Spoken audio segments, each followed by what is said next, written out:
Ini adalah misi pelarian paling spektakuler yang pernah saya lihat. 10 tawanan perang Soviet mencuri seorang pembom Jerman dari kamp konsentrasi yang dijaga ketat. Pada saat yang sama berhasil terbang ke wilayah udara Uni Soviet. Tapi bagaimana mereka melakukan ini? Ini adalah film adaptasi berdasarkan kisah nyata seorang pilot Soviet. Berjudul V2 Melarikan Diri dari Neraka. Aktor utama pria Mikhail adalah pilot top tentara Soviet. Selama pertempuran, ia menembak jatuh total 9 pesawat tempur Jerman. Tapi terlepas dari bakat yang hebat, ada kalanya kamu melakukan kesalahan fatal. Dalam satu misi, dia menerbangkan pesawat tempur L-7 yang ditabrak pesawat Jerman. Pesawatnya segera terbakar dan secara bertahap kehilangan kendali.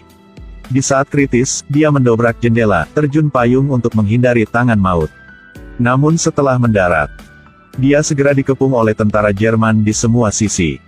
Setelah itu, ia dikirim ke kamp konsentrasi yang ketat, tempat yang dikenal sebagai tanah tawanan perang Soviet. Setelah tukang cukur Yahudi melihat ID-nya. Organisasi pelarian. Pilot.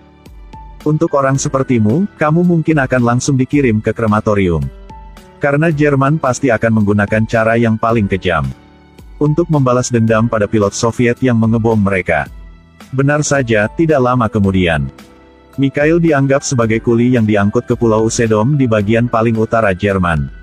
Dan pangkalan Peenemünde di pulau ini adalah tempat rudal balistik V2 pertama dikembangkan dalam sejarah. Baru pindah ke sini, dia ditanya oleh orang Jerman. Nama? Nikitenko Grigoki. Untungnya, tukang cukur Yahudi yang baik memberinya ide seorang tentara Ukraina yang tewas dalam pertempuran. Berkat itu, Mikhail menyamar sebagai orang ini dan lolos dari bahaya. Tapi hanya untuk sebentar saja. Karena di tempat ini hanya ada 2 tipe orang. Kamu bajingan, hidupmu milik kekaisaran, mengerti? Di kamp ini hanya ada 2 tipe orang. Itu adalah orang hidup dan mati. Segera Mikhail mengerti satu hal. Tidak mungkin meninggalkan tempat ini hidup-hidup. Lihatlah pembom Jerman yang diparkir di lapangan terbang. Sebagai pilot pemberani, dalam benaknya, pikiran untuk melarikan diri dari sini terlintas. Namun, saya bukan satu-satunya yang memiliki pemikiran sembrono ini. Dalam proses satu kali akan kerja keras, dia menemukan bahwa beberapa saudara laki-laki juga berencana untuk melarikan diri di tepi pantai. Ada juga anjing Jerman yang bertugas sebagai penjaga di sini. Mereka berencana untuk mencuri kapal patroli dan kemudian pergi ke pantai yang berlawanan. Tapi rencana ini benar-benar seperti pergi ke kematiannya sendiri. Setelah mengetahui bahwa Mikhail adalah seorang pilot Soviet, dan juga ingin mencuri pesawat untuk melarikan diri, mereka dengan tegas setuju untuk membiarkan dia bergabung dengan mereka. Tapi masalah muncul lagi. Itulah Mikhail yang tidak punya pengalaman menerbangkan pesawat tempur Jerman. Jadi dia perlu mendekati bandara untuk mengetahui spesifikasi di kokpit pesawat ini. Jadi di bawah bantuan anjing pemburu. Selama penugasan lokasi kerja, mereka diatur untuk pergi ke lapangan terbang tempat Jerman mengembangkan rudal V2. Di kamp konsentrasi yang dijaga ketat ini, beberapa tawanan perang Soviet sedang bersiap-siap untuk mencuri pesawat tempur Jerman secara sembarangan. Bisakah mereka melakukannya? Jawabannya adalah mereka benar-benar melakukannya. Ini adalah peristiwa nyata dalam konteks Perang Dunia II. Sementara para penjaga makan siang, mereka sudah mulai mensimulasikan waktu yang dibutuhkan untuk masuk ke hanggar. 1 menit untuk membunuh satu-satunya penjaga. 1 menit untuk mengubur jenazah, ganti baju. 1 menit masuk ke depot pesawat untuk memeriksa bahan bakar. Tetapi pada saat ini Mikhail tiba-tiba menyadari bahwa tidak cukup waktu. Kokpit semuanya Jerman, saya perlu waktu untuk mengerti. Yang penting setelah 3 menit akan ada tim patroli yang datang. Jadi itu tidak cukup waktu untuk memulai pesawat. Jadi anjing pemburu meminta Jerman untuk bekerja di sebelah terowongan yang ditinggalkan di luar pangkalan. Dan tempat ini baru saja mengalami kecelakaan pesawat jet tempur yang persis sama dengan yang diparkir di gudang. Mikhail mengambil kesempatan ini untuk memasuki kokpit reruntuhan. Dan lepaskan semua label instruksi di bagian dalam. Di hari-hari berikutnya, dia mulai diam-diam menghafal makna simbolis dari label-label ini. Dan manfaatkan pengamatan pergerakan pilot Jerman saat mereka menerbangkan pesawat. Dia menggunakan setiap kesempatan yang dia miliki untuk mempelajari manuver terperinci dari pesawat Jerman. Namun orang lain tampaknya tidak percaya padanya. Kita tidak bisa melarikan diri. Kamu tidak bisa begitu saja belajar terbang dengan label sialan itu. Tapi lebih baik daripada disiksa sampai mati di sini. Mereka masih memutuskan untuk bertaruh satu kali. Keesokan harinya mereka mengikuti rencana. Sementara sebagian besar penjaga pergi makan siang untuk bersiap beraksi. Tapi saat anjing pemburu hendak memukul penjaga dengan palu. Kemudian pangkalan Jerman tiba-tiba terkena serangan mendadak. Lihat pemandangan di depan mata. Mikhail bersembunyi ke samping diam-diam berdoa agar pesawat di gudang tidak meledak. Tapi pada akhirnya, sebuah bom jatuh tepat di hanggar. Untungnya, bomnya tidak meledak. Tuan Komandan. Bajingan, jangan gerakkan tangan dan kakimu. Bawa dia ke sini. Tuan, saya bisa menurunkan bom itu. Biarkan saya yang melakukan. Dia bilang dia bisa meletakkan bomnya. Mengapa kamu ingin membantu kami? Mikhail menggunakan alasan bahwa dia sangat lapar dan ingin menukar makanan. Saya akhirnya diizinkan untuk memanjat untuk membongkar bom. Di bawah bantuan orang lain. Bom itu berhasil dijatuhkan. Dan Mikhail juga melihat struktur di dalam kokpit jet tempur Jerman untuk pertama kalinya. Sampai beberapa hari kemudian, mereka memutuskan untuk bertindak lagi sesuai dengan rencana lama yang sama. Sementara yang lain pergi makan. Pria, anjing pemburu, segera berjalan di depan satu-satunya penjaga. Semua orang yang melihat ini bergegas untuk membantu. Mereka tidak memiliki cukup nutrisi untuk bergegas ke orang dan memeluk kaki mereka.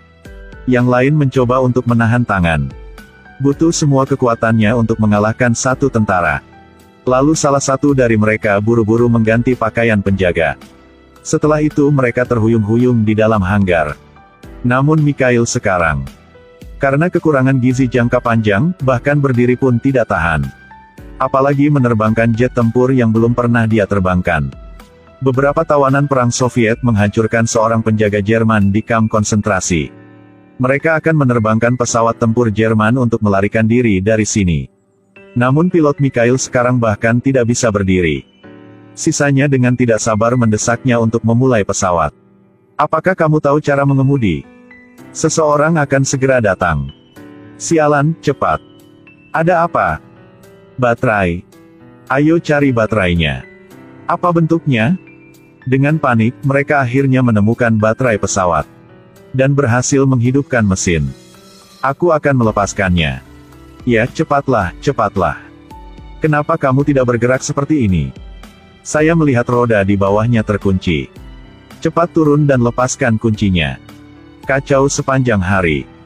Pesawat akhirnya perlahan meluncur dari gudang. Tapi yang mengejutkan mereka adalah beberapa penjaga di gerbang dan di atap sepertinya tidak memperhatikan mereka. Mungkin mereka tidak percaya bahwa di markas yang dijaga ketat ini, para tahanan bisa menerbangkan pesawat mereka. Jadi pesawat perlahan meluncur ke landasan. Siapa yang mengira bahwa staf sinyal akan memberi sinyal bahwa mereka tidak bisa terbang? Tapi sekarang Mikhail tidak terlalu peduli. Dia masih langsung berakselerasi ke depan. Karena tidak tahu cara mengontrolnya dengan benar. Jadi pesawat tergelincir ke ujung landasan dan masih tidak lepas landas. Pada saat ini, Jerman telah menemukan mereka. Serangkaian penjaga segera mengejarnya. Sebuah mobil dengan cepat mengejar ke landasan. Mereka sekarang tidak punya jalan kembali. Tapi hanya bisa menentang segalanya untuk lepas landas lagi. Di bawah pengejaran tentara Jerman. Di saat-saat terakhir landasan, mereka berlima bergabung untuk mendorong tuas agar pesawat lepas landas. Tapi segera, sebuah jet tempur Jerman menyusul mereka. Kedua belah pihak segera pecah menjadi pertempuran udara.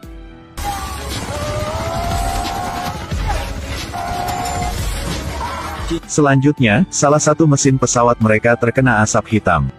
Tepat ketika tentara Jerman yang terkunci pada sasaran hendak menghancurkan salah satu mesin pesawat mereka yang lain.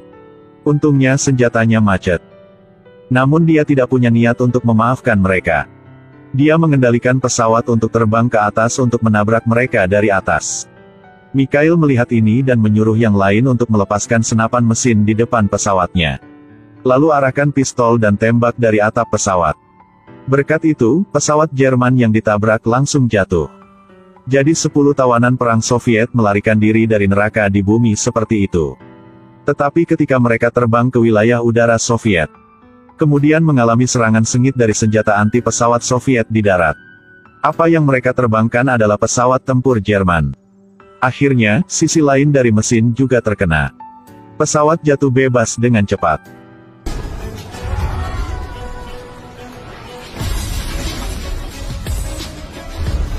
Akhirnya mengandalkan keterampilan terbang superior Mikhail. Setelah pesawat mendarat langsung, itu masih tidak hancur. Film berakhir dengan akhir yang sangat bagus. Tetapi dalam peristiwa nyata dalam kenyataan, para pemimpin Soviet tidak mempercayai para tahanan ini. Bahwa mereka bisa menerbangkan pesawat yang berisi informasi penting Jerman untuk sampai ke sini. Pemimpin mengatakan bahwa tanpa kerjasama dari Jerman, para tahanan ini tidak dapat melakukan ini. Mikhail juga diduga menjadi mata-mata Jerman untuk mengkhianati negara. Dia diinterogasi lagi dan lagi oleh kepemimpinan Soviet. Dan sisanya juga dikirim ke garis depan sebagai hukuman. 5 dari mereka tewas dalam pertempuran. Sampai 12 tahun kemudian, kepemimpinan Soviet yang baru memulihkan kehormatan Mikhail dan memberinya gelar pahlawan berkali-kali.